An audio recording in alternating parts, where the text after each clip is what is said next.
నాయన వారి జీవితాలు ఎంతో ధన్యకరంగా మారుతాయి కనుక వారి తల్లిదండ్రులు కూడా ప్రభావించడం దైవికమైన విధానంలో ప్రోత్సాహపరచడానికి నాయన బిడ్డలకు సహాయం చేయండి. మేము ఇచ్చిన కానుకలు అంగీకరించిన దేవా దూరమైన ఆశీర్వాదాలు మాకు దయచేయడం. మేము కూడా ప్రభావ త్యాగపూరితమైన జీవితంలో తండ్రి మేము కొనసాగినట్లుగా కృప దయచేయమని విజ్ఞాపన చేస్తూ రేపటిన ప్రభావ ప్రాతకాలంలో మన నిద్రలో చేరి నేను స్థుతించేటువంటి దివ్యమైనటువంటి కృప ఆరోగ్యం ఆనందం మా అందరి దైవికమైన విజ్ఞాపన చేస్తూ యేసయ్య పరిశుద్ధ నామమున వేడుకొని ప్రార్థిస్తున్నాము తండ్రి. ఆమేన్. పరలోకమందున మా తండ్రి నీ నామం పరిశుద్ధపరచబడుగా, నీ రాజ్యం వస్తుందా, నీ చిత్తం పరలోకమందు నెరవేర్చినట్టు భూమి మీద నెరవేరుగా మా అందిన ఆహారం మాకు దయచేసి మా ఎడల అపరాధములు చేసిన వారు మేము క్షమించిన ప్రకారం మా అపరాధములు క్షమించి మమ్మల్ని శోధంలోనికి దేక దుష్టులను తప్పించు. రాజ్యము శక్తి మహిమ నిరంతరం ఇవి అయ్యున్నది.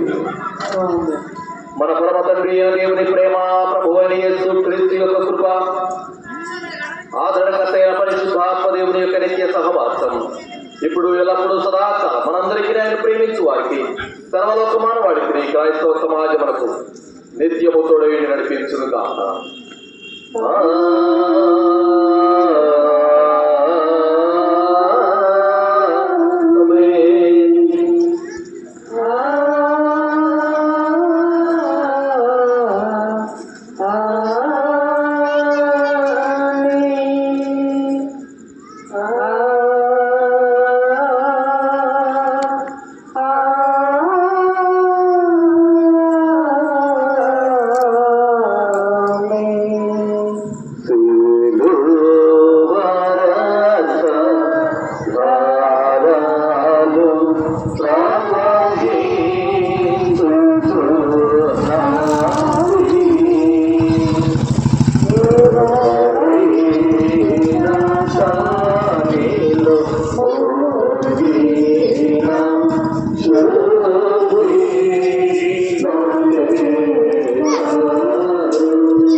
మీ అందరికీ వందనాలు, అందరికీ వందనాలు, అందరికీ వందనాలు.